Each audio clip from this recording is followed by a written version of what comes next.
정치평론가 서영석과 김용민 PD의 정치 토크.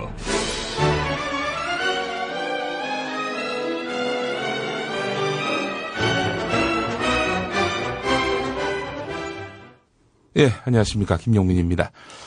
서영석, 김용민의 정치 토크. 예. 오늘, 2월 20일입니다. 박근혜 대통령 당선인 꼬리표를 떼고 난 다음, 방송이 있을 것이다라고 말씀을 드렸는데, 제가 착각을 했습니다. 네. 서 대표님. 예. 한 주를 빨리 생각한 것 같아요. 그렇습니다. 저는 이번 수요일, 지금 녹음하는 날이 수요일인데, 네. 그날 이명박 대통령 퇴임, 박근혜 대통령 취임, 네. 이날인 줄 알았어요. 네. 다음 주입니다. 예, 다음 주네요. 그러면서 이런 생각을 했습니다. 네. 참 이 인간 정말 길다. 1년이 한 10년 같고 말이죠. 그렇습니다. 한 50년 같은 5년을 보낸 것 같습니다. 네. 예. 제가 사실은 이명박 대통령 대에 이르러서, 네. 고혈압, 당뇨를 얻었습니다. 예. 정말 나이 40 되기 전에 고혈압, 당뇨를 한꺼번에 안겨주신 우리 빅녀스를 주신 이명박 대통령. 예. 수고 많이 하셨습니다라는 말 대신에 이제 고생 좀 하시겠네요 라는 말로 인사를 대신하고 싶습니다. 네. 우리 서영석 대표님도 이명박 대통령에게 이임 인사 한마디 하시죠.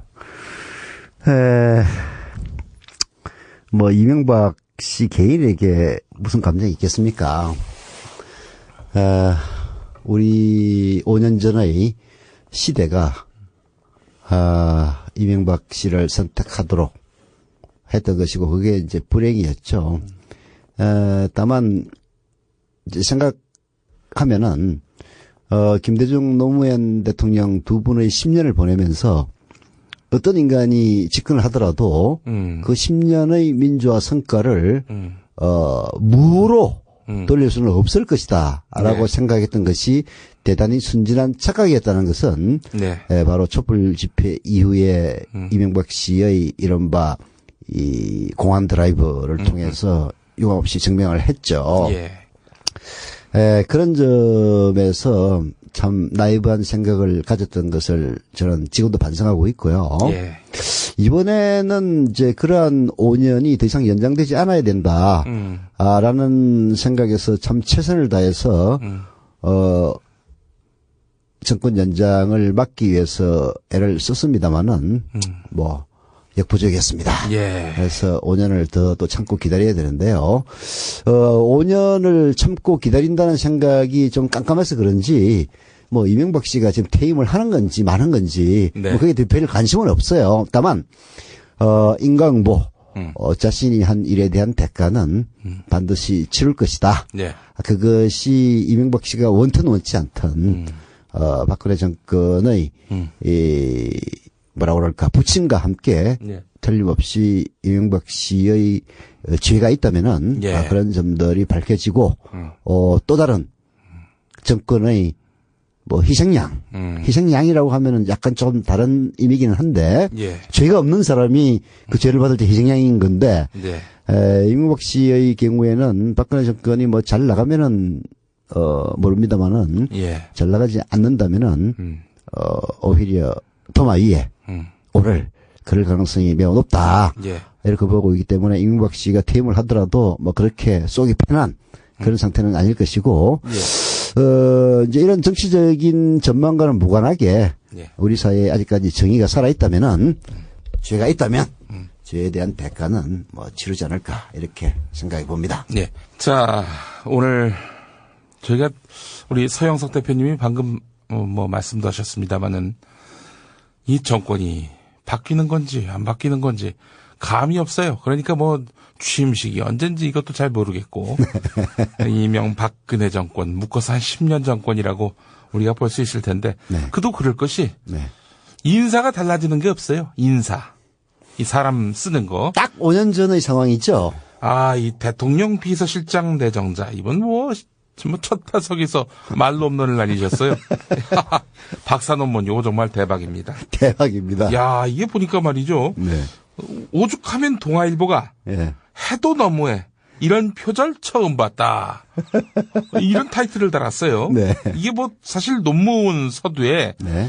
이론적 배경이 일부 겹칠 수는 있습니다. 왜냐면은 선행 연구가 어떤 것이 있는지 네. 이거 뭐 따지다 보면은 뭐 겹칠 수도 있고 많이 비슷할 수도 있고 안철수 논문 표절 논란도 사실 그것 때문에 비롯된 거 아닙니까? 그렇죠. 선행 연구에 대한 그런 언급을 하는 과정에서 말이죠. 네. 근데 이 허태열 내정자의 논문 같은 경우에는 연구 방법론, 결론까지 네. 특정한 논문과 정확하게 일치합니까? 일치했습니다. 아. 이게 정말 대단해요.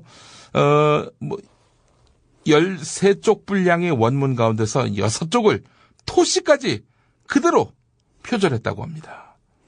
자. 지난번에 문도리크 사건 때도 보면은 네. 그 복사를 하면서 네. 오자 탈자까지 복사하는 네. 그런 만행을 저지른 바 있는데요. 네. 이번에도 아마 직접 안 봐서 모르겠습니다만은 네. 6페이지가 토시 하나 틀리지 않는다면은 네. 오탈자도 역시 동일한 네. 그런 또 희귀한 논문 두 번째가 되겠네요. 근데 허태열 내정자의 해명은 참으로 순박합니다. 아. 김대중 정부 때였는데 네. 쉬는 김에 박사 학위나 받아두자고 한 것이다. 내가 전문적으로 연구하는 사람도 아니고 시간이 부족해서 실수 좀 했다. 학자의 잣대를 들이대지 않았으면 좋겠다. 아니 쉬는 김에 박사학위 딴다는 말도 그렇고 전문적으로 연구하는 사람이 아니다. 박사학위 받아놓고 네. 학자의 잣대를 들이대지 말라? 아니 박사가 학자지 그럼 누가 학자예요? 어처구니 없는 아니 이런 어떻게 이런 해명이라고 할 수 있을까요? 그래도 예전에 네. 이명박 정권 인사들은요. 네. 뭐 이런 그 비리 의혹이 나왔을 때 해명은 성실하게 했습니다. 네. 뻥도 섞고 구라도 섞고 그러면서 그나마 뭐 거짓말을 하더라도 수미 일관하고 예. 어느 정도 논리적인 예. 그 뭔가를 설득력을 갖추기 위해서 노력하는. 나름대로 애써서 그렇게 예. 뻥을 쳐도 친다고. 근데 이게 완전 배째라식의 해명이네요. 그 사과하면 또 그냥 넘어갈 거라고 생각을 했나요? 그렇게 쉽게 사과할 것 같으면은 그 김재우 방송문화진흥회 이사장 네. MBC 대주주죠. 네. 그리고 또 뭡니까 문대성 의원 이런 사람들이 왜 아직까지 오리발을 내밀겠어? 뻔히 드러난 표절인데도 불구하고 표절로 드러나는 순간 인생 종신하는 거 아니까 그 사람들이 계속 버티는 거 아닙니까? 근데 이렇게 쉽게 사과하면은 쉽게 용서해 줄 줄 아나 보지? 야, 이거 너무 심각한 문제 아닙니까, 이게? 그게 결국은 이제 반복하는데요. 이명박 씨가 집권을 했을 때는 뭐 고소형 해가지고 이제 여러 인사들의 문제점이 드러나면서 뭐 부동산 투기, 위장 전입 또 하나가 뭐였죠? 3종 세트. 네. 이제 기본으로 갖춘다 이렇게 얘기를 했는데 이번에 박근혜 정권의 그 장관 내정자들 뭐 모두가 그런 건 아닙니다만은 문제시되고 있는 사람들을 보면은 그 정도가 훨씬 더 심해진 것 같지 않습니까? 예. 우리가 뭐 과거 5년을 벌써 잊어서 그런 건지. 근데 제가 한번 좀 비교를 좀 해봤어요. 구체적으로 뭐 이 표까지 만들어서 비교한 건 아닌데 지금 뭐 김병관 국방부 장관 내정자라든지 또 미래창조과학부 장관 내정자라든지 뭐 이런 기타 등등 또 법무장관 내정자 이런 사람들의 비리 의혹들을 보면은 이게 그 이명박 정권 초기에 장관 내정자들이 받았던 그런 의혹보다 훨씬 더 정도가 심한 것 같고요. 오히려 그 박근혜 정권에 접어들면서 드러났던 이동흡 헌법재판소장 내정자라든지 또 지금 좀 잊혀진 인물 비슷하게 되어가고 있습니다만은 김태호 총리 내정자라든지 이런 사람들 그 후기의 더 정도가 심했던 그런 의혹과 흡사하다는 점. 이게 비리 의혹이 점점 더 가중되고 있는 이런 상황이라는 걸 보면은 이 박근혜 정권이 저는 뭐 사실 순항할 거라고 사실 예상을 했었어요. 예.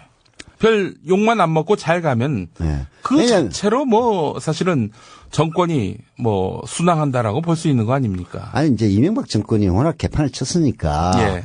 박근혜 정권이 뭐 완전 개판으로만 안 가면은 야 그래도 이명박보다는 낫다라는 평가를 들을 거라고 저는 생각을 했기 때문에 예. 오히려 누가 되든 박근혜 당선인이 되든 후보 시절에 네. 문재인 그 전 후보가 되든 뭐 다른 사람들은 그 이명박 씨가 쌓아놓은 그 똥 치우느라고 고생 많을 거다 이렇게 얘기했지 않습니까?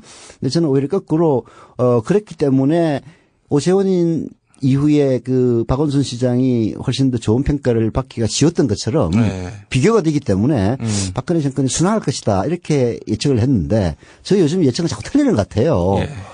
문재인 후보가 당선될 거라고 확실하게 봤는데 그것도 많이 틀리고. 비셨어요. 네, 문재인이 이긴다부터 네. 시작해서 Y 유시민까지. 뭐 하여튼 우리 서영석 대표님이 뭔 얘기하면은 서영석의 저준 것 같아. 그러니까 박근혜 정권이 순항할 거라고 왔는데 말이야. 이건 전혀 아닌 것 같아. 예. 앞으로 잠시 후에 유시민 전 대표 이야기를 또 하도록 할 텐데 서 대표님 나 근데 다른 것보다도 그 김종훈 네. 미래창조과학부 장관. 나 이분은 이건 진짜 심각한 것 같아요. 이건 아니 어떻게 CIA 자문위원을 했던 양반이 CIA 관계 인사가 네. 뭐 저는 그렇지 않다고 믿습니다만은 CIA 사람 아니냐. 네. 미국 정보기관의 어떤 요원 같은 역할을 하는 분 아니냐. 이런 그런 의혹을 받을 만하죠. 예. 왜냐하면은 이제 이 사람의 이력이 예. 이제 두 가지가 드러난 것 아닙니까? CIA와 관련해서는 네. CIA의 일종의 그 뭐 산하회사, 뭐 투자사였던가요? 네. 그런 회사에 이사를 지냈다라는 것이 처음에 드러났고 네. 나중에는 CIA 자문위원회의 자문위원 중에 한 명이었다. 예. 이제 이런 게 드러났는데 물론 이제 CIA가 전 세계를 커버하는 방대한 정보기관이기 때문에 각 분야의 학자들을 자문위원으로 많이 모십니다. 예. 이제 그래서 꼭 뭐 거기 있다고 해서 스파이다. 네. 이꼬르가 성립하는 건 아닙니다만은 그 투자사에 이사를 지냈다는 점, 자문위원을 지냈다는 점 이런 이력들이 중복이 되다 보니까 예. 뭐 그렇다면 이제 김종훈 그 내정자를 지칭하는 건 아닙니다만은 예. 그런 이력을 갖고 있는 사람은 대개 그 에이전트 즉 스파이일 가능성이 매우 높거든요. 예. 그런 의혹이 제기될 수 있는 게다가 한국 국적을 갖고 있지 않았던 사람 또 심지어 어떤 보도를 보면은 이분이 미국 국적을 포기하는데 미국이 노할 가능성도 있다. 이런 보도도 나왔단 말이에요. 예. 이런 분을 왜 하필이면은 그 박근혜 정권이 야심차게 준비한 그 미래창조과학부 아닙니까? 예. 노무현 정권 때의 그 과학기술부를 없애고 예. 이명박의 그 삽질 정권의 삽질을 복원한다는 의미에서 이제 내세운 것 두 개가 해양수산부하고 예. 미래창조과학부란 말이에요. 예. 이 중요한 부서의 장으로 낙점을 했는지 그게 이명박 정권 때도 마찬가지였습니다마는 이른바 검정 시스템이 아예 작동하고 있지 않은 게 아니냐. 예. 이런 우려. 이것이 결국은 박근혜 정권의 그동안 받아왔던 지적 중에 가장 큰 것 중에 하나가 불소통 아닙니까? 불통. 예. 이런 불통의 아주 극명한 사례로서 이런 것들이 계속 누적이 된다면은 정권이 초기부터 상당히 어려움에 처할 수 있는 상황이 몰아가는 것이 아니냐 이런 걱정이 됩니다. 저는 정말 뭐 박근혜 정권으로부터 직접적으로 고소 고발을 통해서 핍박을 받고 있는 그런 뭐라고 그랬죠? 무엇의 타협의 대상이 아니라 타격의 대상이라고 우리 김영민 교수가 얘기했는데 파도의 대상이기도 하고. 네, 에도 불구하고 네. 저는 박근혜 정권이 좀 잘 나갔으면은 이렇게 잘 나간다는 게 참 국가를 좀 제대로 통치했으면은 그런 바람을 지금도 갖고 있어요. 예. 근데 이런 나의 바람이 정말 마치 이명박 씨가 뭐 대통령 하면 뭐 10년의 민주화 성과가 없어지기를 하겠느냐라고 생각했던 그런 나이브한 생각과 동일한 선상에 있는 것이 아니냐 이런 걱정이 많이 들어요. 예. 아니 뭐 박근혜 정권이 잘못되면은 제 분이야 풀리겠지만은 국가로서는 불행인 거거든요. 아유, 국민들에게 예. 엄청난 타격이죠. 그렇죠. 예. 좀 잘했으면 좋겠는데 이런 그 불통이 밀어붙임으로까지 이제 나갈지는 이제 두고 봐야 되겠죠. 뭐 예. 청문회 되고 하니까. 네. 그래서 조금 더 지켜보고는 있습니다만은 분위기가 좀 심상치 않은 것 같아요. 예. 박근혜 당선인이 뭐 저희 방송을 꼭 뭐 들으라 하는 건 아니지만은 요즘 예. 언론들도 상당히 비판적이지 않습니까? 예. 그런 점들을 좀 겸허하게 받아들여서 고칠 것은 빨리 고치고 뭐든지 문제가 있을 때 그 문제를 해결하는 가장 좋은 방법은요. 예. 빨리 인정할 건 인정을 하고 그리고 그런 인정의 바탕 속에서 해결책을 모셔가는 그런 네. 자세가 제일 중요합니다. 그렇죠. 이걸 계속 그냥 미루고 아니 무슨 문제가 있어 이러다가 큰일 나는 거예요. 근데 막말 파문 터졌을 때 조기에 사과를 했는데 수습이 안 되더군요. 그거야 이제 사실 뭐 김용현 교수가 당했던 거는 저 노무현 정권 초기에 네. 이른바 청탁 예. 운운해가지고 예. 저에게 가해졌던 공격과 그게 저는 동일한 거라고 봐요. 아무것도 아닌 걸 가지고 조정동 보수 신문들이 떠들고 나가면은 그게 또 다른 마이너 신문들이 네. 우르르 그냥 이삭죽기를 하면서 그냥 조지고 하는 이제 이런 거는 하나의 큰 파도이기 때문에 조기 사과 이론이 꼭 통하는 건 아닙니다. 예. 근데 이제 정권의 입장에서 보면은 결국은 인선 문제라는 것은 사실은 이 정권이 어떻게 나아갈 것인가 이 첫 단추를 깨는 그런 일 아닙니까? 예. 그래서 이런데 문제가 있다면은 사람이 없는 게 아니란 말이에요. 예. 그러면 빨리 다른 사람으로 교체를 하는 것이 이 박근혜 정권의 이 아름다운 출발을 위해서는 좋은 일인데. 네. 이게 이제 새누리당을 비롯해서 우리나라 주류 기득권 세력들의 고질적인 약점 중에 하나가 밀어붙입니다. 아니 내가 고려할 만큼 고려해서 사람을 낙점을 했는데 예. 그 무슨 조그만한 그런 누가 있다고 그걸 갖다 침소봉대해서 그것을 흔드는 거는 나를 흔드는 거 똑같다. 예. 이런 식의 사고가 결국은 문제를 키우죠. 이명박 때 이미 버티지 않았습니까? 예. 뭐 저 어렸을 때 오줌 싸개 때 일을 또 들춰내려 하는 거 아니냐.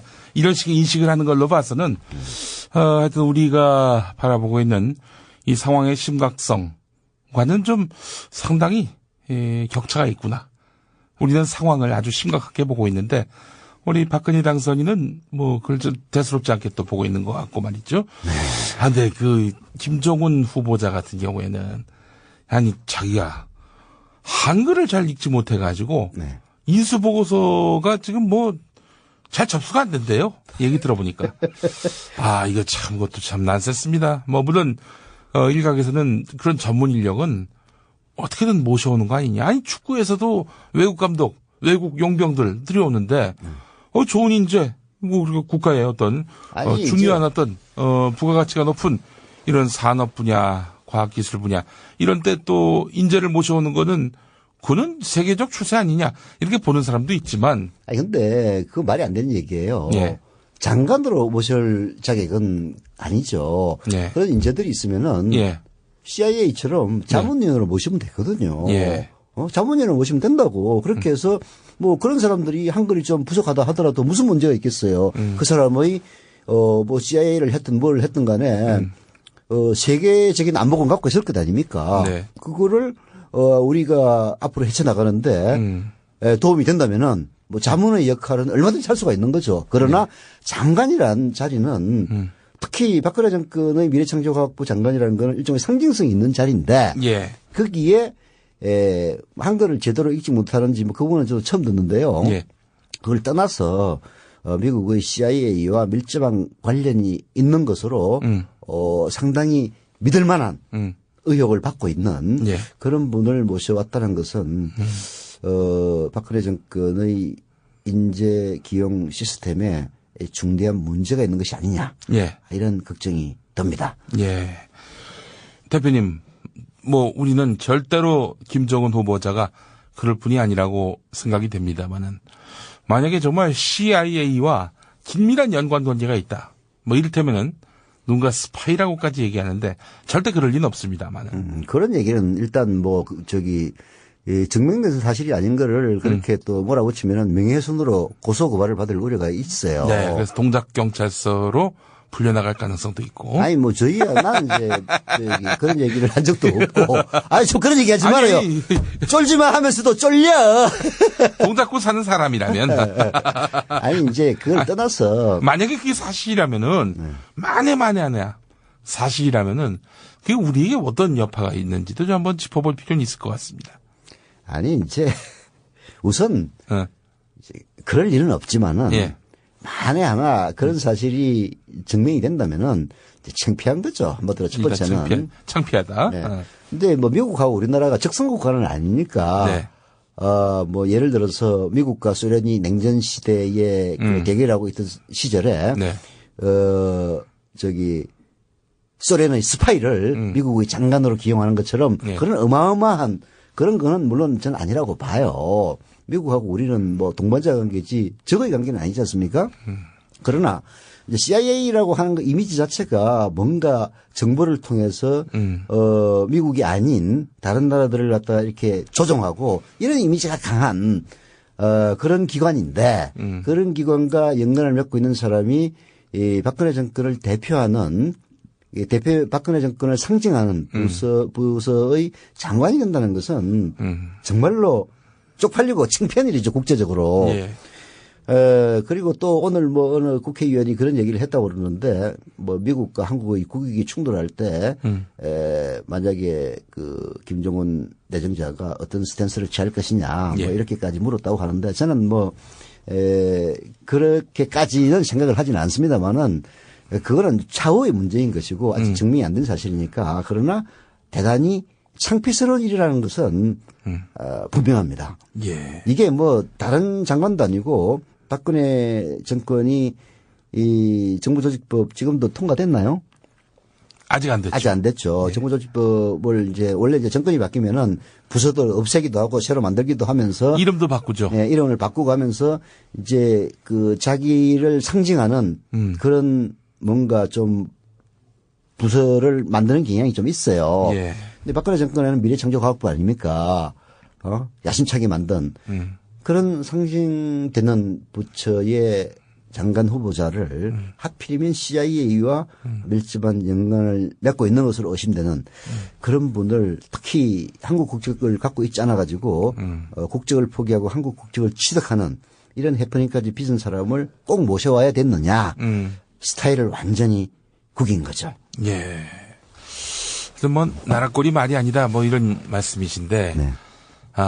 사실은 그게 저는 이제는 적성국가다 혹은 뭐 동맹국가다 이런 말이 별로 의미가 없다고 보는 것이 네. 이 예전에는 이념이 다르면은 예를 들면 뭐 사회주의 대 민주주의 뭐 이런 식의 대결구도 혹은 종교의 차이에 따른 대결구도 그래서 군사적 대립으로 인식을 해왔는데 이 그야말로 경제전쟁 시대에 동맹이 어디 있고 또 영원한 적은 또 어디 있습니까? 이런 가정은 할 수가 있죠. 네, 당장 FTA만 보더라도 우리가 미국하고 상당히 좀 이익의 균형이 어긋났다. 뭐 미국이 일방적으로 좀 더 무게가 쏠리는 방향으로 지금 뭐 이렇게 한미 FTA가 불평등하게 이렇게 체결됐다라는 평가가 많은 상황 아닙니까? 우리에게 뭐 맹방이자 뭐 우방이라 불리는 이런 미국을 또 그렇게 평가하고 있는 판에 글쎄 저는 하여간 지금 미국의 이익에 기초한 그런 사고와 행동을 하고 있는 사람이 장관이 된다는 점은 그냥 어떤 뭐 쪽팔림의 문제를 떠나서 상당히 좀 심각한 문제가 아닌가. 이제 이런 가정은 가능하죠. 이제 그런 쪽팔림에도 불구하고 이제 임명을 강행한다면은 그 다음에는 이런 문제가 제기될 겁니다. 미래창조과학부라는 것은 이제 말하자면은 우리나라의 이 새로운 과학기술 이런 분야도 관장을 분명히 한단 말이에요. 그렇잖아요. 그래서 뭐 신기술이 개발이 되고 그러면은 결국은 그 모든 것들이 미래창조과학부의 소관에 놓이게 되고 그 장관 자리에 있는 사람은 그런 사실들을 다 그런 정보를 취득하게 되는데 이분이 뭐 장관으로 재임을 하고 있으면서 우리나라를 배반하고 미국에게 무슨 정보를 흘리고 그런 일이 할 리가 없죠. 그렇지만은 이제 장관 자리가 끝나고 나서 만약에 미국으로 다시 돌아간다면은 결국은 우리나라의 최고급 과학기술 정보에 대한 총체적인 정보를 취득한 사람이 다시 미국인이 되는 거란 말이에요. 예. 이런 것들에 대한 문제점을 반드시 제기할 것이고요. 사실 그런 문제점도 적은 것은 아닙니다.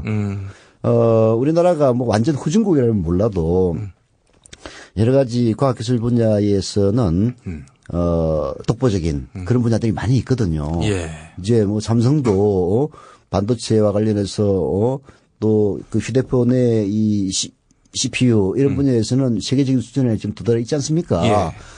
이런 과학기술에 대한 모든 정보들이 미래창조과학부 소관하에 놓이게 되는 건데 예. 그런 정보를 취득한 사람이 한국에 계속 살면 아무 문제가 없지만은 예. 근데 아까 보니까 제가 속보를 보니까 그래서 뉴스 자체는 이제 정확하게 안 읽어봤는데 이분이 미국 국적을 포기하는 것을 미국이 반대하고 있다. 네. 할지도 모르는 그런 보도가 있더라고요. 아무래도 또 미국의 또 기밀 정보를 많이 아는 사람이겠거니 또 우리는 추정하고 있지 그렇죠. 않습니까? 그러면은 장관을 그만두고 나서 다시 미국으로 돌아와서 미국 국적을 회복해가지고 미국이 돼서 다시 CIA의 자문위원으로 만약에 일을 하게 된다면은 한국에서 취득했던 그런 고급 정보들이 몽땅 넘어가는 게 되는 게 아닙니까? 예. 이제 그런 가상들이 결국은 문제 제기가 될 가능성이 매우 높고 그런 부분에 대해서 이 박근혜 정권이 대답을 하기가 매우 공색한 그런 사안이 되지 않을까 하는 생각이 듭니다. 예. 아유, 참, 정말, 박근혜 정부는 인사 문제와 관련해서는, 물론 이런 좀 진전된 면이 있습니다. 이 박근혜가 자기 사람을, 주변에 포진시키지는 않고, 하여튼 외부 사람들, 특히 전문가들을 많이 기용한 점만은 좀 전향적인 변화로 봐야 된다. 이런 목소리도 있지만, 근데 그래도. 이제 정부는 전문가, 청와대는 측근들, 요렇게 이제 포진을 시킨다. 뭐 이렇게 되는데, 또 문제가 있어요. 이게 이리 되면은 결국에는 청와대에 좀 정부가 꼭두가치가 될 경우가 높습니다. 무게 중심이 이제 청와대에 쏠리게 되면은 거죠. 예. 이 박정희 때가 그랬거든요. 예. 청와대의 그 수석들이 예. 장관들보다도 파워가 더 셌습니다. 예. 왜? 장관들은 국무회의 때나 보지만은 예. 그리고 그 보고할 때 외에는 안 보지만은 예. 청와대에는 경제수석이나 이런 수석들은 늘상 대통령과 독대를 하는 그런 위치에 있단 말이에요. 지근거리에 있죠. 네. 예. 특히 독재자라는 게 뭡니까? 파워를 독점하고 있는 게 독재자 아닙니까? 예. 권력을. 독재자일 경우에는 더 그래요. 자주 만나는 사람이 권력 장관입니다. 그러니까 그 경호실장 놈이 박정희의 최고 접근이 됐던 거예요. 경호실장은 항상 지근거리에 있으니까 예. 이게 이제 말하자면 독재 권력의 문제점으로 이제 제기되는 건데 예. 이 박근혜 당선인의 스타일이 예, 물론 이제 박정희의 그 독재 스타일과 이꼬르라고 볼 수는 없지만은 이 사고 방식이나 접근 방식, 통치 스타일이 매우 많이 닮았어요. 반대를 용납하지 않고 또 뭐 지난번에 작년 12월 5일인가요? 그때 한겨레신문에서도 보도를 했지만은 누군가 밑에서 보고를 하고 있는데 박근혜 당선인이 그때는 후보자죠. 네. 고개만 돌려도 그냥 찬바람이 싹 분다는 그런 정도 아닙니까? 네. 직접 얘기도 못하고 전화도 못 걸고 이런 이제 경직된 분위기 속에서 지근거리에 있는 청와대의 핵심 측근들이 국정을 농단하기 시작하면은 나라 말아먹는 거 순식간이거든요. 그래서 하여튼 이게 이제 사실 잘 될 때는 좋습니다. 네. 박정희도 권력을 청와대에 집중시켜 놓고 정부를 허사비로 만들긴 했습니다만은 이게 드라이버를 걸고 수출 주도로 막 나가고 경제를 성장시키고 하는 이런 데는 큰 역할을 했단 말이에요. 예. 잘 나갈 때는 좋습니다. 예. 근데 이게 잘 못 나갈 때는 쉽게 얘기해서 브레이크 없는 전차가 돼서 바로 수직으로 낙하를 하는 그런 위험이 있거든요. 네. 지금 현재 박근혜 정권의 초기 구성이 그렇게 가고 있다는 점 그런 것들도 걱정을 더하게 하는 요인이죠. 예. 자, 약간 뭐 성시경 인사 이런 얘기도 나오고 있습니다만은 성시경 팬들이 매우 싫어한다고 들었습니다. 그렇습니다. 경고성 내각이라고 바꿔달라고. 경고성 내가. 이게 성시경이라는 게 성균관대 네. 고시 네. 경기고 네. 아닙니까? 네. 그래서 왜 우리의 성시경 오빠를 그런 데 집어넣느냐. 예. 경기, 네. 고시, 네. 성균관 해가지고 경고성 내각으로 불러라. 이렇게 했다고 그래서. 야, 이 성시경 팬의 그 완승이네, 완승. 예. 그렇죠. 근데 고소영 팬들도 사실 예. 그렇게 했어야 되는데. 근데 뭐 오소영 씨가 뭐 그렇게 뭐 팬층이 뭐 어마어마하지는 않았던 것 같아요. 근데 저처럼 네. 연예 분야에 좀 불황무식한 네. 사람 입장에서는 뭐 고소영이나 성시경이나 네. 오히려 저에게는 고소영이 더 귀에 네. 많이 익었거든요. 예. 근데 하여튼 뭐 두 분은 예. 전혀 본의 아니게 네. 자기 이름이 예. 이 정치권의 나쁜 용어에 지금 동원이 된 거니까 일종의 피해자들이죠. 예. 아니 예전에 그 대연정 파문 났을 때 네. 코미디언 배연정 씨라고 있습니다. 저도 들었습니다. 예. 그 TV를 켰는데 뉴스 시간에 자꾸 자기 이름이 나와가지고 제가 뭔 잘못한 게 있나 해가지고 뭐 TV만 켜면 배연정. 예. 자, 그런 일들이 있었고요. 네.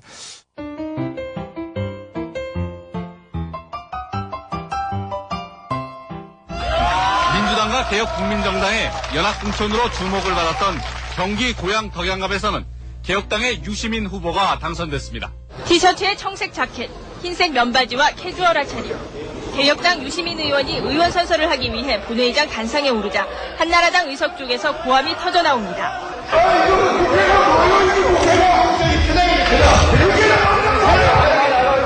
당시 허태열 한나라당 의원. 나는 정장을 갖추는 것이 국민의 정서나 기대 수준에도 맞지 않느냐. 국회는 일하는 곳이니까요. 일하기 좋은 복장으로 입고 왔고, 그럼 모두가 똑같은 옷을 단색으로 입고 있는 것보다는 좀 다채로운 것이 역시 민주주의하고 더 걸맞지 않느냐는 뜻에서, 또 어떤 길은 정말 발 디디고 싶지 않았지만 돌이켜보면 그 모든 길을 지나 지금 여기까지 온 것이다. 지금도 한나라당이 박멸의 대상이라고 생각하십니까? 그런 표현을 선거에 대해서 많이 반성했습니다. 국회 인사청문회를 마친 장관 내정자들이 오늘 정식으로 취임했습니다. 논란이 됐던 유시민 보건복지부 장관도 업무를 시작했습니다. 국민연금 제도의 거대한 사각지대를 줄이는 보완책을 마련하는 일, 실효성 있는 노인복지제도를 만드는 것, 그리고 젊은 부부들이 거리낌 없이 아이를 낳고 키우는 기쁨을 누릴 수 있는 환경을 만드는 일. 우리 앞에는 산을 옮기는 것만큼이나 힘든 과제들이 놓여 있습니다. 이런 가운데 유시민 전 장관이 결국 대선 출마를 결심했습니다. 우리나라는 2008년에도 그 후에도 계속해서 대한민국을 책임지는 집권당이 되어야 한다고 확신하는데 여러분도 그렇습니까? 저는 오늘 대통합민주신당을 떠나고자 합니다. 진보적 정책 노선을 가진 좋은 정당을 만드는 것이 하루 이틀에 가능한 일이 아닌 만큼 저는 일단 무소속으로 총선에 임할 것입니다. 민주노동당 이정희, 국민참여당 유시민, 통합연대 심상정 대표는 국회에서 합동회의를 열고 3자 간 통합을 공식 결의했습니다. 2011년 12월 5일을 진보 정치 세력이 역사와 국민 앞에 단합된 힘으로 새로운 희망을 제시한 날로 기록할 것입니다. 이 국민들에게 사망 선고를 받은 정부가 아니고 거의 집행된 거나 다름없다. 그런 인식은 공통적으로 있고요. 통합진보당 유시민, 심상정, 조준호 전 공동대표가 오늘 탈당했습니다. 노무현 정부 개혁 정책의 상징이자 진보 세력의 대표적인 정치인 가운데 한 명인 유시민 전 의원이 오늘 정계 은퇴를 선언했습니다.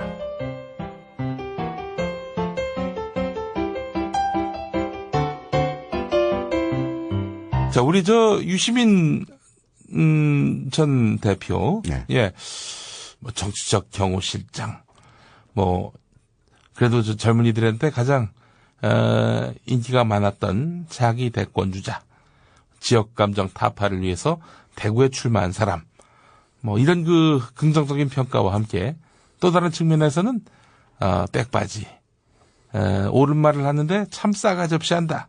뭐 이것부터 시작해서 유시민이 가는 정당마다 다 망했다. 뭐 이런 악의적인 평가도 있었고 말이죠.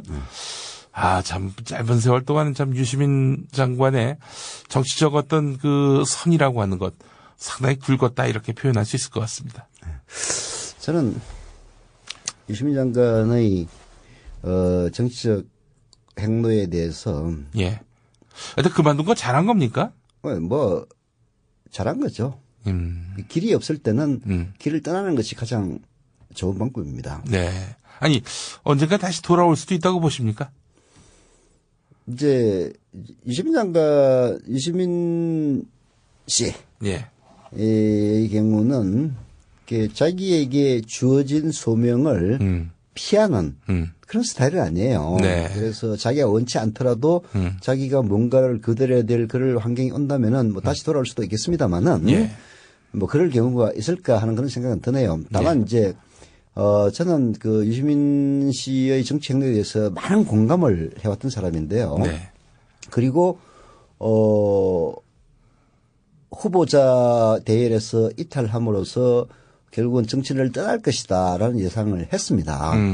왜 제가 유시민 씨에 대해서 공감을 하느냐 하면은 네. 저하고 비슷한 측면이 딱 하나 있어요. 네. 뭐 다른 건 다 다른데 예. 자유주의자라는 측면이 비슷합니다. 그게 사실 정치적으로 이 자유주의자들은 정치계에 설 자리가 별로 없어요. 예. 쉽게 얘기해서 자기가 뭔가 정치에 대한 큰 욕심이나 권력 욕구 아니면 남들에게 인정받고자 하는 그런 욕구가 없이 하는 사람들이 자유자들이거든요. 예. 자유주의자들이거든요. 그래서 유시민 씨의 경우에는 자기가 원해서 그 자리에 갔다기보다는 상황이 자기로 하여금 그렇게 하지 않을 수 없도록 만들어서 그런 상황에서 자기에게 주어진 것을 회피하지 않았을 따름이란 말이에요. 예. 이제 그런 자신에게 주어지는 강제로 외부에서 주어지는 그런 역할들이 소멸됨으로써 정치를 그만두는 것은 너무나 당연한 귀결이라고 생각을 했습니다. 그 어느 순간부터인가 유시민 대표가 말이죠. 네. 어떤 자기 의지에 따라서 뭔가 정치적 의제를 설정한다든지 뭐 정치적 액션을 감행한다든지 자기 의지로 하지 않는 것 같다라고 느껴지는 시점이 있었어요. 네. 그게 아마 4.27 재보선에서 국민참여당이 김해을인가요? 거기서 지고 난 다음. 그 다음에 뭐, 유시민은 대선까지 아무 역할 못할 것이다. 그런 이야기를 고성국, 정치평론가도 했었고 말이죠. 예. 실제로 그랬었고, 예. 여러 면에서 봤을 때 유시민 대표, 뭐 또 지난 4.11 총선에서도 본인이 당선권에서 상당히 먼 순번에서 또 이렇게, 비례대표 순위에 오르기도 했었고요. 무엇이 유시민으로 하여금 더는 정치에서 뭐 이렇게 내가 할 역할이 없는 것 같다라고 판단하게 만들었을까요? 그러니까 이제 아까 말씀을 드렸다시피 유시민 씨 같은 경우에는 자기가 정치적으로 크게 성공을 하겠다, 예. 대통령이 되겠다, 뭐가 되겠다라는 그런 의지와 욕망이 없는 상태에서 정치에 끌려오다시피 했었죠. 예. 결국은 잘 나가는 TV 시사 프로 사회자 자리를 박차고 예. 노무현 대통령의 진영에 뛰어들었던 것도 결국은 노무현 대통령을 뽑았던 그런 국민 강성 과정에서 국민의 열화 같은 성원에도 불구하고 지지도가 떨어졌다는 이유만으로 후보를 외부에서 모셔와야 된다는 후단협이 등장하면서 뛰어들었던 것 아닙니까? 정치 시작 자체가 그랬던 것이죠. 예. 그리고 그 이후에도 모든 일들이 자기가 원해서 그 자리에 간 게 아니라 뭔가 외부에서 주는 여건 속에서 자기가 그 일을 하지 않으면 안 되는 그런 상황 속에서 계속 몰려왔단 말이에요. 그것이 갖는 한계가 결국은 현재의 이른바 현실 정치에서의 은퇴로 기울는 게 아니냐 예. 그런 생각이 듭니다. 예. 저는 뭐 그것이 유시민 씨에게는 훨씬 더 나은 오히려 이제부터는 이제 정치 안 할 거니까 뭐 할 것 같아요 이제? 이제 과거와 같은 그런 스탠스로 돌아오겠죠. 정치 평론도 하고 저술도 하고. 다만 이제 그때는 급이 좀 낮았지만은 예. 지금은 이제 급이 이제 높아졌죠. 뭐 공당의 대표도 지냈고 네. 그리고 장관도 지냈고 하지 않았습니까? 예. 그런 상황에서 당장은 저술 활동 그다음에 강연, 그다음에 이제 뭐 국민 TV가 출범을 한다면은 모셔야지. 또 우리가 모시려고 했을 때 아마 제가 보기에는 다른 큰 뭐 방송에서 끌어가지 않는다면은 예. 승낙할 가능성도 조금 있다고 봐요. 예. 여하튼 그런 식의 과거와 같은 그 정치 평론가로서 저술가로서 강연자로서 활동을 하게 될 것인데요. 예. 저는 그것이 오히려 유시민 씨에게 활동의 폭을 넓혀주고 목소리의 자유도를 예. 더 높여주는 예. 그런 역할을 할 것 같아요. 그래서 참 안타깝기도 합니다만은 정치적으로 성공을 못했으니까 예. 안타깝기도 합니다만은 오히려 더 저는 그런 은퇴 결정에 박수를 보내고 싶은. 저는 이제 기본적으로 자세와 태도로 사람을 판단하는 그런 기준을 갖고 있는 사람들을 참 경멸합니다. 자세와 태도로 어떻게 그 사람의 본질을 이야기할 수 있겠는가? 그렇죠. 뭐 백바지를 입고 왔다 이런지. 뭐 싸가지가 없다는 등. 예. 근데 이제 뭐 다른 한쪽에서 또 이렇게 얘기합니다. 유시민의 행동 또 발언 옳고 참 바른데 좀 더 뭐랄까 좀 정돈된 예의 바른 그런 스탠스까지 갖췄다면은 유시민이 정말 대선까지 노려볼 수도 있지 않았겠는가 이렇게 평가하는 사람들도 있거든요. 근데 이제 어쩔 수 없는 거예요. 왜냐하면은 유시민 장관은 정치를 하기 위해서 정치권에 들어갔던 것이 아닙니다. 예. 노무현이라고 하는 하나의 그 항성 네. 태양을 네. 뭔가 보호하고 네.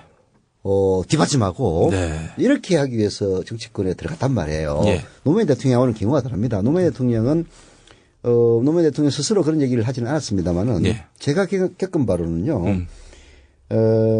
초선의원 때부터 정치적으로 뭔가 큰 역할을 하겠다. 그래서 대한민국을 바꿔보겠다. 김영삼식으로 얘기를 하자면은 머리에다가 휘둘러서 나 꼭 대통령이 될 거야. 라는 식의 결심을 했던 분입니다. 그러다 보니까 거기에 맞춰서 그 정치적 그 행로를 결정해 나갔단 말이에요. 네. 물론 그 과정에서 사람들이 감동을 주고 원리와 원칙에서 벗어나지 않고 타협하지 않을 때는 자기가 아무리 불리하더라도 타협을 하지 않는 그런 태도를 견제했기 때문에 예. 결국 사람들이 감동을 줬고 대통령까지 뛰지 않았습니까? 예. 그러니까 이런 일반적인 정치인으로서의 성장 과정을 유시민 대표는 겪지 않았어요. 예. 그렇기 때문에 그런 것을 강요하는 그런 잣대 자체가 저는 틀린 거라고 보고요. 네. 유시민 대표는 자기가 뭐 대통령이 되겠다든지 대통령 후보가 되겠다든지 이런 생각으로 정치권에 들어온 것도 아니고 하다 보니까 할 수 없이 자기가 밀어주는 그 열망을 자기 아니면은 그것을 구현할 다른 인물이 없으니까 그 자리에 나갔던 건데 예. 때마침 문재인 전 후보가 나타나니까 미련 없이 그 자리를 그쪽으로 밀어주고 자기는 그 자리에서 퇴장한 것 아닙니까? 예. 저는 아마 그때 정계 은퇴를 유시민 대표가 저는 생각했을 거라고 봐요. 그 무렵에 사실 저 유시민 대표하고 이제 낙검수 방송을 했었죠. 네. 그런 뉘앙스의 발언을 하신 걸 들었어요. 예, 이 양반이 마음을 비웠구나. 그 생각을 또 그때 가져봤는데, 참, 제가 예전에 사실 정치권에 들어가기 전에는 저도 유시민한테 돌 던졌던 사람 중에 하나입니다. 그래요? 아니, 뭐 저렇게 사람이 말이야. 들어가는 땅마다 다 이렇게 파토를 내고 말이지. 싸가지가 없고. 왜 그러냐면은, 네. 아까 얘기했다시피 유시민 장관의 정치적인 행로는 네. 항상 노무현 대통령을 중심으로 도는 위성의 역할을 했어요. 예. 그러다 보니까 노무현 대통령에게 쏟아지는 비난을 예. 유시민 대표가 짊어질 수밖에 없는 그런 구조였어요. 국민참여당을 만들고 정치적 경호실장이다라는 말도 네. 나왔던 거고. 예. 이제 그러다 보니까 자기가 원해서 그 상황이 간 것은 아니지만은 예. 노 대통령을 위해서는 어쩔 수 없이 이 똥바가지를 뒤집어 쓸지 않을 수 없는 이제 사실 저는 뭐 이른바 친노라고 불리는 인사들 노무현 대통령 주변에 있었던 많은 사람들 정치적으로 처음부터 같이 했던 분들 그런 사람들도 많이 있습니다만 진정한 친노는 저는 유시민이라고 생각합니다. 예. 자, 유시민 전 대표. 예. 그 정계 은퇴 선언을 하니까 뭐 많은 언론들이 주요 뉴스 시간에도 보도가 되고 김용민이도 정계 은퇴를 했는데 뭐 보도가 뭐 많이 안 나왔습니다. 예. 이제 김용민 교수는 지금 과정에 있는 사람이에요. 아직 대통령 후보도 못 해봤고, 뭐 작은 정당이지만. 아니 대통령 후보 무슨 유시민은 저기 예선 탈락했지. 아니 뭐 그래도 예선 후보라도 해봤잖아요. 2번 했어요. 한 번 했나? 아 그런가? 예. 그리고 또 작은 정당이지만 정당 대표도 했고. 그리고 또 지금은 완전히 뭐 막장 방송 비슷하게 됐지만은 옛날에 잘 나갔던 뭐 M 본부의 시사 토론회 대표 일꾼으로 만천하에 과시했던. 아이 그래도 저기 제가 제작하고 또 진행했던 낙곰수의 게스트였어요. 게스트에 불과한 사람이었어. 유시민은. 김용민 교수는 지금 과정에 있는 사람이니까 한 10년 후에 뭐 어디에서 은퇴한다 그러면은 막 온갖 매체에서 다 달아줄 겁니다. 염려 말고. 아니 농담이고. 예. 하여튼 유시민 대표 참 뭐랄까 아쉽네요. 예. 참 선굴군 정치. 사실은 정치라고 하는 게 자기를 위해서 정치를 하는 사람들이 많이 있는 반면에 돌이켜보면은 유시민은 자기를 위해서 정치는 했겠지만 다른 정치인에 비해서는 그 프로테이지가 상당히 좀 낮았다. 자기를 위한 면에서 본다면은. 예, 참 그리고 제가 사실은 저 정치하기 전에 유시민 전 대표를 상당히 좀 부정적으로 봤다고 말씀을 드렸는데 정치권 나와 보니까 유시민을 조금 알겠습니다. 보니까. 예. 정치권에 들어가 보니까 유시민이 있을 곳이 아니다. 이런 생각이 듭니다. 거기 있을 사람들은 술 먹고 길거리에다 오줌도 싸고 오줌 싸는 그런 분들이 거긴 참 잘 어울리겠다라는 생각을 해봅니다. 물론 훌륭한 분들도 많이 계시죠. 더없이 훌륭한 분들도 그런 훌륭한 인격과 정치적 경륜을 또 정치라는 상당히 정글 그 세계 속에서 그런대로 생존력을 갖고 이렇게 버티시는 분들도 많이 계십니다만은 더러는 이렇게 또 길거리에서 술 먹고 오줌 싸는 이런 사람들이 승승장구하는 세상 이걸 보면서 유시민은 참 여기에 어울리지 않는 사람이었다라는 생각도 해보니까요. 한 번도 정치에 입문해보지 않으신 우리 서영석 대표님도 그쪽으로는 가지 마십시오. 서 대표님도 자유주의자라서 거기서는 별로 난 뭐 하실 역할이 없을 것 같아. 예. 정치권에서 들어가는 뭐 유혹이 수도 없이 있었죠. 구체적으로 어느 당 최초로 온 당은 신한국당입니다. 아니 좀 자기하고 좀 비슷할 거라고 초록이 동생이라고 판단되는 사람한테 그런 프로포즈를 했을 거 아닙니까? 네, 기자 시절이었는데. 네, 누가 와서? 아니 뭐 그건 이제 한 달이 건너서 온 제안이었기 때문에. 여하튼 이제 뭐 생각해 보면은 신한국당이라고 하면 뻔하죠. 신한국당 이제 저기 한나라당 나오기 직전이었으니까. 근데 하여튼 제가 그때 총리실을 출입하고 있었는데. 다른 분이 스카우트에서 갔죠. 제가. 총리실 당시에 이수성도 있었고요. 이회창도 있었고. 그 두 분 중에 한 분입니까? 그 정도로 하시죠. 예, 알겠습니다. 예. 아니, 그 이후에 또 뭐 여기저기서 이런 이제 되게 이제 여당이든 야당이든 그렇습니다. 뭐 김대중 정권이면 김대중 대통령이 저보고 오라고 하진 않아요. 쪽팔리지. 국정에 바쁘신 분이 저한테 저 같은 그야말로 미약하기 짝이 없는 축생에게까지 신경을 쓰시겠습니까? 그 주변에 있는 분들이 이제 추천을 하고 하는 거죠. 근데 추천을 하려면 제 의사를 물어봐야 될 거 아니에요. 저는 뭐 단호하게 저는 9 to 6입니다. 정치부 기자를 하면서도 딱 6시 이후에는 정치에 대해서 정점만 들어도 그냥 경기가 나고 나의 취미생활, 뭐 무협지를 읽는다든지 운동을 한다든지, 이런 환타지 소설을 읽는다든지, 이런 거 절대 사람 만나기도 싫어하는 나 같은 사람이 정치권에 가면은, 저를 스카우트 한 분에게도 누가 되고, 저도 망해요. 저는 원래 그렇게 생각했어요. 그래서, 사실 넥타이 매기 싫어서 정치부장직도 그만두고 나온 사람인데, 정치권에 들어갈 수가 있겠습니까? 애시당초. 그래서 뭐 이제 여기저기서 그 욕도 많이 먹었습니다만은, 저하고 정치는 어울리지 않죠. 근데 그런 걸 보면은 유시민 씨는 정말 대단한 사람이에요. 유시민 씨도 아마 저하고 비슷할 거라고 생각을 해요. 정치하고는 전혀 어울리지 않는다는 게 아니고 정치 같은 일에 종사하기에는 너무나 다른 다재다능한 그런 분 아닙니까? 근데 네. 어쩔 수 없이 노무현 대통령이 이 후단협으로 인해서 말하자면 후보 자리를 쫓겨날 그런 위기에 처하자 그 노무현을 지지했던 사람으로서 과감하게 자리를 박차고 나오는. 그때 그 표현을 썼어요. 관중석에서 운동장으로 뛰어들었다. 그렇죠. 바리케이드 앞에서 화염병과 짱돌을 드는 심정으로 나왔다. 그런 얘기도 했는데요. 관중석에서 이제 관중이 아니라 선수로 뛰게 됐다. 이런 얘기였는데. 여하튼 이제 그 자기가 참 어울리지도 않고 하기도 싫어하는 분야에 가가지고 십몇 년을 참 온갖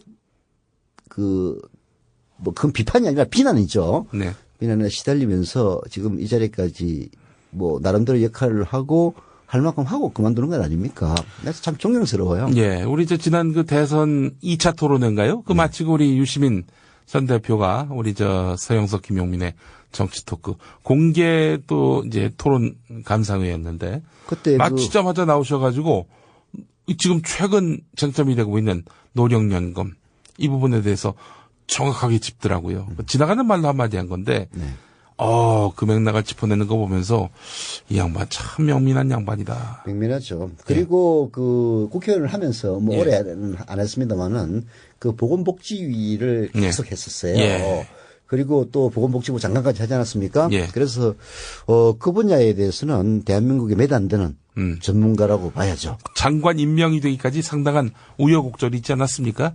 당장 여당 열린우리당의 비협조도 있었고 몇 달 동안 아마 그 장관 후보자 신세했을 거예요. 그때가 아마 연말이었을 거예요.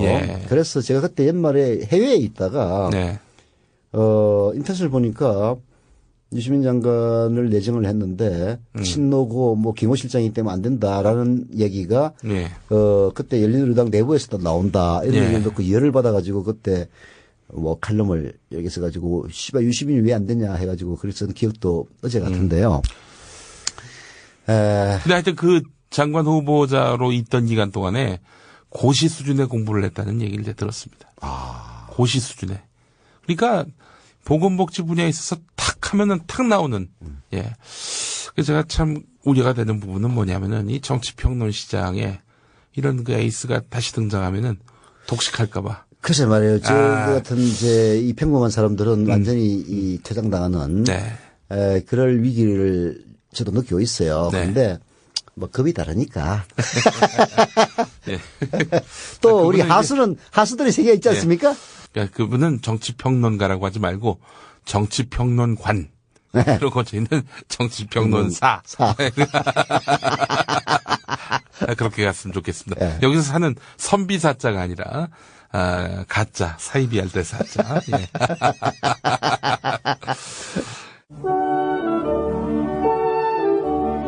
지금 여러분께서는 서영석, 김용민의 정치 토크와 함께하고 계십니다.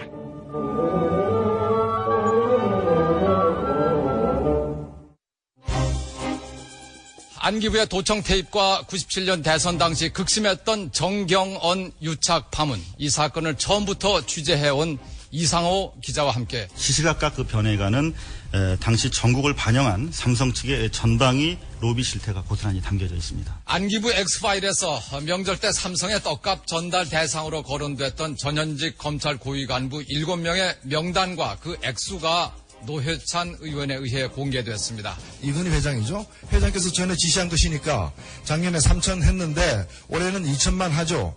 우리 이름 모르는 애들 좀 주라고 하고.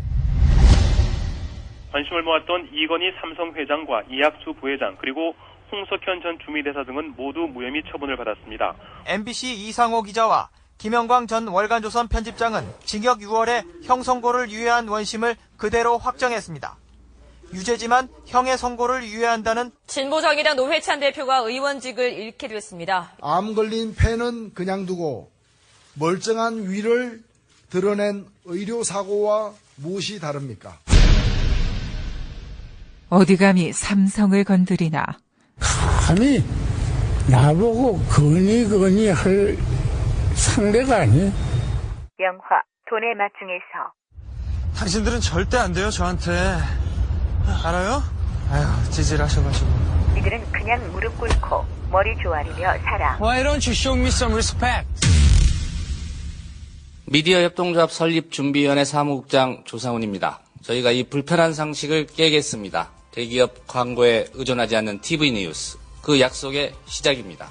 미디어 협동조합 발기인 모집 2월 28일까지입니다. 트루비전.kr이나 070-8613-1600으로 연락주세요. 예, 서영석 김용민의 정치토크 함께하고 있습니다. 자, 국민TV 이야기를 좀 해야 될 것 같습니다. 네. 발기인 모집을 했는데, 사실, 지나가다가, 당신 100만 원은 그리고 내시오. 좋은 일이니까. 한 100번 생각하지 않습니까? 그렇죠. 예. 그런데, 저희가 벌써 2억을 돌파했습니다. 네. 시작한 지 3일인가 4일 만에. 네. 예. 업데이트되는 시점, 즉 2월 23일 토요일 오후 3시 현재는 2억의 2배인 4억 원이 돌파한 상태입니다. 아유, 별거 아니구만. 문재인 펀드, 안철수 펀드에 비하면 아무것도 아니지. 네. 근데 지금은 또 여러 가지로 좀 상황이 불리한 게 지금은 정치 비수기 중에 비수기 아닙니까? 그렇죠. 사실 또 게다가 대선 패배 직후기 때문에 48%의 국민 가운데 상당수가 또 멘붕 상태고요. 네. 아직도 상처에서 헤어나오지 못하는 국민들이 많이 계시단 말이죠. 네. 이런 상황에서 쉽게 희망을 이야기하는 것조차도 그분들에게는 하나의 상처가 될 수 있는 부분이기 때문에 쉽지 않았는데 이렇게 벌써부터 보내오신 분들 보면은 채소를 파는 분도 계시고 말이죠. 네. 미국에서 이렇게 또 활동하시는 분도 계시고 보면은 명망가보다는 생활 현장에서 희망을 만드시는 분들, 그분들의 그 직업이 많이 보였습니다. 진심으로 감사드리고, 이런 거 보면서, 이 일은 정말 우리가 철두철미하고, 정말, 소명감을 갖고, 정말 준비해야 될 일이 아닌가, 그런 생각을 해봤습니다. 예, 제가 아까 농담으로, 문재인 펀드나 안철수 펀드에 대한 아무것도 아니지 않느냐, 이렇게 사실 얘기를 했는데, 농담이고, 사실 사흘도 채 안 되는 동안에 100만 원 이상을 사전 출처해야 되는 발기인으로 200명을 돌파했다라는 거는 사실 어마어마한 겁니다.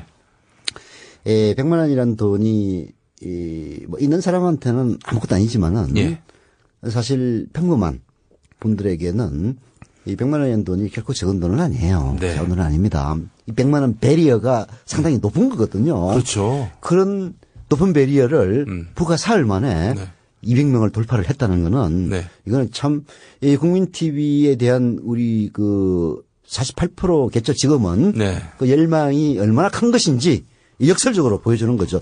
제가 보기에는 초기 목표를 한 400명으로 잡았다고 그러는데 조만간 400명 돌파하지 않을까 하는 생각이 들어요.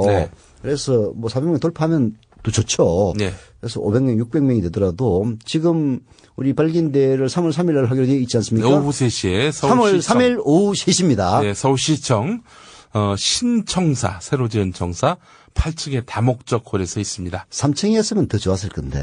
왜요? 3월 3일 3시니까. 예. 하여튼 8층 다목적 홀에서 하는데 그 다목적 홀이 수용 인원이 한 300~400명 된다고 그러죠? 예, 그렇습니다. 그러나 우리 발기인들이 한 600명, 700명이 돼가지고 서서 대회를 진행하더라도 그런 모습이 됐으면 하는 그런 바람이고요. 네, 정말 그때 여러분들 너무나 반가워하실 손님들이 몇 분 나오십니다. 예, 기대하셔도 좋습니다. 미리 까진 않겠습니다. 미리 까진 않습니다. 예. 아주 깜짝 놀랄 격려를 해주실 분도 나오실 건데요. 근데 이제 저도 아까 낮에 가가지고 100만 원을 사전 출자한 분들의 이름을 쭉 보면서 그야말로 신문지상이나 일반 방송에서 전혀 드러나지 않았던 그런 이른바 민초들 스스럼없이 입금하는 걸 보고 참 국민TV가 받는 기대도 무겁고 앞으로도 정말 투명하고 그리고 성과 있고 그리고 많은 사람들을 만족시켜주는 그런 방송이 됐다는 그런 책임감이 무겁게 밀려왔습니다. 예. 자, 우리 정말 저희들이 어깨가 무겁습니다. 열심히 준비하도록 하겠습니다. 서 대표님, 그 협동조합과 관련해서 궁금해하시는 분들이 많습니다. 이 국민TV 하니까 많은 국민분들이 협동조합은 뭐 형태구나, 하나의 어떤 기업의 형태, 법인의 형태로서 존재하는 거구나 생각하고, 또 국민TV는 난 시청자로서 그냥 뭐 TV를 보는 정도, 뭐 기업을 만드는데 좀 기여하는 정도, 이렇게 생각을 하시는데, 이 협동조합이 갖는 그런 의미, 또 가치, 활용성, 이게 어마어마하죠? 어마어마하죠. 저도 사실 국민TV 협동조합 했을 때 뭐 방금 우리 김용민 교수 말씀하셨다시피 그냥 하나의 형태로서 생각을 했었는데, 이제 협동조합을 한다고 하니까 저도 나름대로 이런저런 연구도 하고 저 문건도 읽어보고 나름대로 생각을 해보면서, 야, 이 협동조합이야말로 대한민국의 5년을 박근혜 정권 아래지만은 우리가 사회를 변화시킬 수 있는 토양을 만들 수 있는 아주 가장 적절하고도 효과적인 수단이다 하는 점을 뼈저리게 느꼈어요. 협동조합은 말하자면은 그 출자한 사람들에 의해서 움직이는 조직입니다. 저희들은 이제 그 우리 이 방송을 들으면서 그 국민TV에 참여하고자 하는 분들에게 분명히 말씀을 드리는데요. 단순히 출자금만 내는 그런 조합이 아닙니다. 일반적인 기업은 그 기업의 이익을 최대화하기 위해서 존재를 하죠. 그게 뭐 이제 자본주의 꽃이기도 하고. 근데 협동조합은 협동조합의 이익을 극대화하는 게 아니라 조합원의 이익을 극대화하는 조직입니다. 말하자면은 기업의 경우에는 그게 그 주주에 의해서 구성이 되고 대주주가 그 이익을 대부분 가져가는 그런 시스템이란 말이에요. 근데 협동조합은 조합원 모두가 다 n분의 1로서 동일한 권한을 갖습니다. 그래서 이익이 생기면은 조합원들에게 고루 가게 돼 있는 그런 구조예요. 어떻게 보면 주식회사하고 비슷한 측면도 있습니다만은 주식회사는 소유를 많이 한 사람이 많이 이익을 갖고 가는 그런 시스템 아닙니까? 근데 우리가 추구하는 정신은 n분의 1 정신이란 말이에요. 그래서 그런 측면이 더 민주적인 그런 게 있고요. 물론 이제 민주적인 만큼 그 결속력과 이제 힘이 약해질 수 있지 않느냐 이런 우려는 분명히 존재하고 그게 협동조합의 큰 발전을 가로막는 요인이기도 합니다. 그런데 미디어 협동조합은요, 우리 국민의 여망인 국민 TV라고 하는 하나의 커다란 구심점이 존재를 한단 말이에요. 그런 구심점이 존재하는 상태에서 조합원들이 서로 결속하는 형태이기 때문에 모이는 목적은 국민 TV라고 하는 이 말하자면 우리의 그 미디어적 환경이 너무나도 기울어져 있는 그런 환경에서 그 기울어진 운동장을 바로잡기 위한 그런 목적 속에서 모이긴 합니다만은 조합원 수가 늘어나게 되면은 그 모인 것 자체에서 발휘하는 힘이 어마어마하게 커지는 거예요. 그래서 부대적으로 할 수 있는 조합원 내의 이익 사업들이 일반 기업과는 달리 그 이익을 조합원들이 고루 나누는 시스템으로 작동할 수 있도록 하기 때문에 말하자면은 최대 다수의 최대 행복을 누릴 수 있는 가장 적절한 조직이 되는 거죠. 그리고 일단 기본적으로 이 생활 공동체가 형성된다 하면 뭐냐면은 조합원들의 일들, 조합원들의 어떤 일상 속에도 이 여파가 상당히 있다는 겁니다. 예를 들면 누군가가 취업을 못해서 몇 년 동안 뭐 이렇게 어려운 생활을 하고 있다. 혹은 뭐 누가 이제 돈벌이가 좀 마땅치 않아서 고생하고 있다. 이랬을 경우에 조합원들이 또 상부상조를 해서 도와주고 밀어주고 일자리를 만들어주고 또 어떤 일감을 또 주기도 하고 이런 식으로 해서 서로 돕는 이런 구조를 형성할 수 있다는 거죠. 그렇죠. 사업을 만들어서. 이제 온라인 쇼핑이라든지 뭐 여러 가지 그 우리 사회에 인터넷을 통한 사업들이 많이 있습니다만은 이런 사업들이 원활하게 작동을 하려면은 회원수가 많이 있어야 돼요. 그 회원수를 늘리는데 사실 이런 그 온라인 그 조직들이 사활을 건 노력을 합니다. 돈도 많이 투자를 하고. 근데 그냥 아이패드를 경품으로 내걸리고 네, 하고 예, 말이죠. 그렇게 이제 하죠. 네. 근데 미디어협동조합은 국민TV라고 하는 하나의 열망 속에서 결성이 되기 때문에 네. 사람들이 많이 모일 수가 있단 말이에요. 예. 이런 모인 걸 바탕으로 해서 부대 사업을 한다면은 네.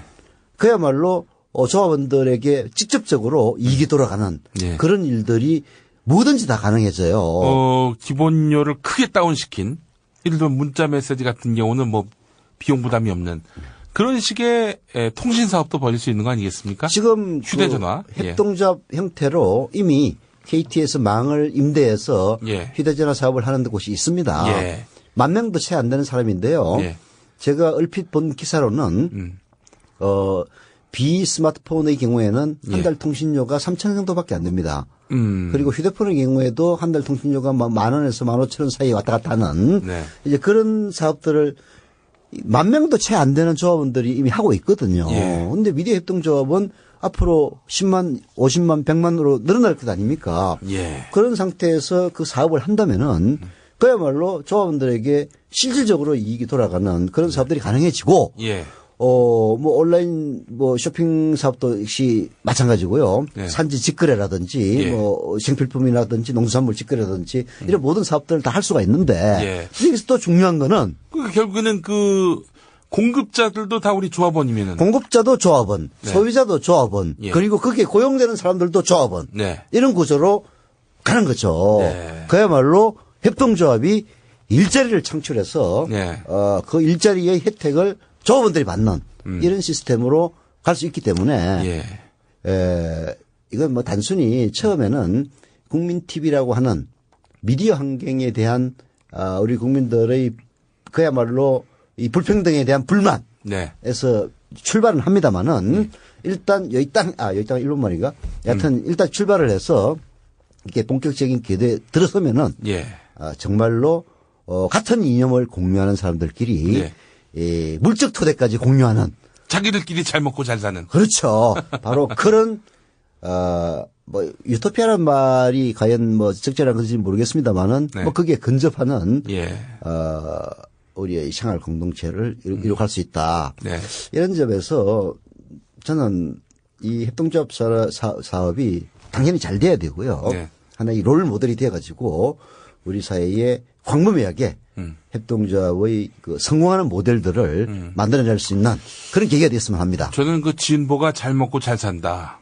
뭐 이런 공식과 또 어떤 그런 인식이 만들어진다면은 경제를 잘하는, 경제적 풍요로움을 만들어내는 그런 진보라는 인식을 심어주는 순간 정권 교체 가능성은 충분히 생기지 않게 되겠는가. 물론이죠. 이렇게 생각이 됩니다. 이미 북유럽 같은 데서는 협동조합이 커다란 성공을 거두고 있습니다. 예. 이게 일반 기업과 협동조합의 차이는 이익이 소수에게 집중이 되느냐, 네. 다수에게 고루 나눠지느냐의 차이예요. 근데 일반적으로 자본주의 논리에서는 이익이 고루 나눠지면은 동력이 떨어져가지고 그 기업은 실패한다. 네. 이게 이제 일반적인 논리인데 네. 바로 그것을 극복하는 조직이 바로 협동조합이라는 조직이에요. 예. 소수에게 뭐 이른바 1%에게 집중되는 혜택과 이런 어떤 이익 이런 것들이 모두에게 균등하게 나눠지는 이것도 일종의 보편적 복지 아니겠습니까? 그런데 이제 여기서 한 가지가 있습니다. 네. 자, 그렇게 이게 모든 부대 사업들이 잘 되려면은 결국은 국민TV라고 하는 이 상징적인 조직이 잘 돼야 돼요. 예, 그렇죠. 잘 돼야 되는데 자, 국민TV가 출범했다고 생각을 해보십시오. 어느 재벌 기업에서 박근혜 정권의 게다가 초기에 광고 주겠습니까? 절대 안 주지. 절대 안 주죠. 나 같아도 안 줘. 네. 또 우리 케이블 TV 틀어놓으면은 나오는 허접한 광고 시간이 무려 10분이 되는 갈치막 굽고 말이죠. 네. 그런 광고 사실 그런 이제 광고를 우리가 폐마하자는 건 아닙니다만은 그런 광고들이 만약에 MBC나 KBS에 나온다고 생각을 해보십시오. 방송 품이 떨어진다고 아마 난리가 날 거예요. 그래서 이제 저희들은 뭐 이건 제 생각이긴 합니다만은 앞으로 이제 국민 TV를 추진하는 분들의 동의를 얻어서 합의를 이루어야 될 과정은 남아 있습니다만은 기본적인 전제는 그런 광고에 연연하지 말고 독립적인 기반을 갖춘 그런 언론이 되어야만이 그것이 가능하다라는 것이고요. 그러려면은 이제 지금은 이제 발기 모집 단계니까 이런 얘기가 구체적으로 나오고 있지는 않습니다만은 조합원 모집 단계에 들어가면은 단순히 조합 출자금만 내는 게 아니라 매달 조합비를 통해서 광고에 연연하지 않고도 국민 TV가 순환할 수 있는 그런 여건들을 만들어줘야 됩니다. 그래서 이제 저를 통해서 출자하겠다고 하는 분들은 이런 얘기를 해요. 근데 100만 원을 출자를 하는데 한 달 구독료가 얼마냐. 아직 확정은 안 됐습니다만 한 10,000원 내야 될 것 같습니다. 그러니까 그러면 아예 내가 112만 원을 낼 테니까 100만 원은 출자금으로 하고 12만 원은 선납금으로 하겠다. 이런 얘기까지 하는 분이 계세요, 지금. 그래서 앞으로 조합원들도 뭐 최소 출자 단위가 5만 원입니다. 그러면은 아예 17만 원을 낸다는 각오로 저희 국민 TV를 밀어주셔야만이 자본에 독립된 그런 언론, 권력에 독립된 언론은 만들 수가 있어요. 그러나 자본에 독립된 언론 만들기는 더 어렵습니다. 그런 사례가 없죠, 사실. 한국에서. 뭐 진보를 표방하는 그런 언론 매체도 광고 없이 조직원들의 월급을 줄 수가 없단 말이에요. 그러다 보면 광고를 많이 주는 재벌 기업에 대해서는 아무래도 고개를 숙일 수밖에 없는 그런 여건들이 결국 물적 토대 때문에 일어난 것이거든요. 그래서 국민 TV가 출범을 하면은 출자금으로 격려해 주시는 건 물론이고 매달 뭐 약정되는 금액이 10,000원이 될지 15,000원이 될지는 잘 모르겠습니다만은 10,000원 정도가 된다면은 아예 그냥 1년치를 선납을 해서 밀어주는 그런 것들도 필요할 것 같아요. 뭐 하여튼 세상을 바꾸는 가장 강력한 방법이 된 것 같습니다. 협동조합이요. 대대적인 성공 모델을 하나 만들었으면 좋겠다는 생각이 들고, 사실 박근혜가 당선된 거는 우리 경제가 좀 안정궤도에서 성장하길 바란다는 그런 마음도 사실은 있었던 거예요. 아니 박근혜가 무슨 경제에 대해 아는 게 뭐가 있어요, 솔직히 얘기해서. 하지만 그런 그런 이미지, 이런 것들도 사실은 먹어준 거거든. 그러니까 참 사실 허구고 신화인데 미국에서도 그래요. 미국에서도 보수가 경제를 잘한다라는 그런 신화가 있는 모양이에요. 그래서 공화당이 집권하면은 경제가 잘 될 것처럼 이렇게 착각을 하는 경우가 많은데 어떤 뉴욕에 있는 무슨 대학 교수가 쓴 책을 보고 우리나라도 번역도 됐는데 그걸 보면은 이 미국의 공화당이 집권했을 때 항상 미국 경제가 침체기를 면치 못했답니다. 그래서 경제를 잘하기는 무슨 개뿔. 그런 책도 국내에서 발간된 적이 있는데요. 국내에서 이제 번역 발간된 적도 있는데요. 보수 세력이 경제를 잘한다는 것은 보수 세력의 나팔수들이 만들어낸 신화에 불과합니다. 그렇죠. 그건 절대 사실이 아니죠. 그러나 그 신화에 물들어 있는 것 또한 사실이란 말이에요. 그래서 그것을 국민 TV라고 하는 언론을 통해서도 국민들의 시각 교정을 하겠지만은 또 협동조합 운동을 통해서 진보적이고 계획적인 사람들도 이 협동조합을 통해서 정말로 잘 먹고 잘 살 수 있다라는 것을 보여줌으로써 그런 신화와 허구에 쏙지 않은 그런 바탕을 마련할 수가 있는 거죠. 자, 여러분들, 우리 성공 모델을 하나 만들었어요. 봐라, 진보가 협동조합으로 모두가 이익을 거두는 이런 정말 미래지향적인 어떤 경제 모델로 성공하지 않았느냐라는 그런 사례를 만들었으면 좋겠는데. 저희 성공하지 않을 수가 없어요. 미디어 협동조합이 감히 그 대안이고 싶고 감히 그 모델이고 싶다라는 말씀을 이 자리에 드립니다. 다시 한번 말씀드립니다. 저희 미디어 협동조합 2월 28일까지 발기인 모집받습니다. 20좌, 그러니까 1좌에 5만 원이니까 발기인 하실 분들은 100만 원 이상의 최소 100만 원이죠. 100만 원 이상의 이렇게 또 발기인 참여 금액을 납입하시면은 또 소정 양식에 따라서 발기인 입회를 위한 그런 정보를 저희에게 주시면은 바로 발기인이 되겠습니다. 또 그런 발기인들이 모이는 창립총회가 3월 3일 오후 3시에 서울특별시청 시청, 이 신청사 8층 다목적실에서 있게 됩니다. 그 이튿날부터는 저희가 조합이 창립이 되니까요. 또 조합원 모집이 가능합니다. 조합원은 1좌, 그러니까 5만 원 이상으로 이렇게 이제 출자를 하실 수 있는데요. 그때는 또 많은 분들이 또 함께 참여를 해주시되 저희가 이제 월마다 그 컨텐츠 비용으로, 그러니까 조합 비용으로 한 10,000원 정도를 받으려고 하는데 첫 출발이니만큼 1년치를 한꺼번에 선납을 해주시면은 엄청나게 저희가 날개를 달 수 있을 것 같습니다. 여러분들 그렇게 좀 감안을 해주시고요. 자세한 그 안내는 홈페이지 임시 블로그가 있습니다. truevision.kr truevision.kr이고요. 이쪽으로 들어오시면은 저희 가칭 국민 TV 이렇게 임시 홈페이지로 들어올 수 있겠습니다. 많이 들어오셔서 또 의견 제시해 주시고 또 이렇게 또 발기인 또는 조합원 모집에 또 많은 또 호응을 해주시기를 바라겠습니다. 예. 아이고 이제 다음 주면은 정말 이명박이 가고 박근혜가 서고 또 미디어 협동조합이 출범하고 일들이 참 많습니다. 네. 예. 하여튼 뭐 두루두루 다 잘 되는 국가도 잘 되고 국민도 잘 되고 네. 우리 언론도 잘 되고 예. 뭐 국민 TV도 잘 되고 네. 그랬으면 좋겠습니다만은 네. 이게 또 일종의 제로섬 게임적인 측면이 있어요. 네. 사실 뭐 지금 현재 기울어진 운동장을 주도하고 있는 그런 언론들이 제대로 해내고 있다면은 네. 국민 TV가 출범할 이유가 없는 거죠. 그렇지 않습니까? 예.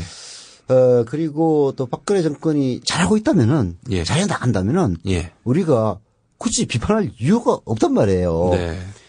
근데 참 세상이라는 게 그렇게 말대로 되지 않는 것이 잠깐만 현실이고요. 네. 그런 현실 속에서 우리가 돌파할 수 있는 매우 유쾌하고도 네. 의미 있는 예. 그런 일들이 지금 현 시점에서는 국민 TV가 유일한 것 같습니다. 많은 참여와 격려, 성원, 네. 비판, 예. 그리고 조언, 충고, 그리고 바랄뿐입니다. 입금. 그리고 이제 국민 TV는 출범을 하게 되면은 정권으로부터 어마어마한 눈에 보이지 않는 감시에 직면할 겁니다. 예. 그래서 여러분들 내는 돈을 그야말로 법과 규정과 절차에 맞춰서 쓰지 않으면은 국민 TV에 있는 사람들 바로바로 깜빵으로 보내줄 겁니다. 그러니까 걱정하지 마시고 투명하게 처리하면서도 가장 효율적으로 새로운 언론의 지평을 열 수 있는 그런 토대를 마련하는데 우리 김용민 교수도 마찬가지고 저도 헌신의 힘을 다하겠습니다. 예, 서영석 김용민의 정치토크 오늘 순서 모두 마치겠습니다. 저희는 박근혜 대통령 때에 다시 오도록 하겠습니다. 잘 가, 명박아, 끝!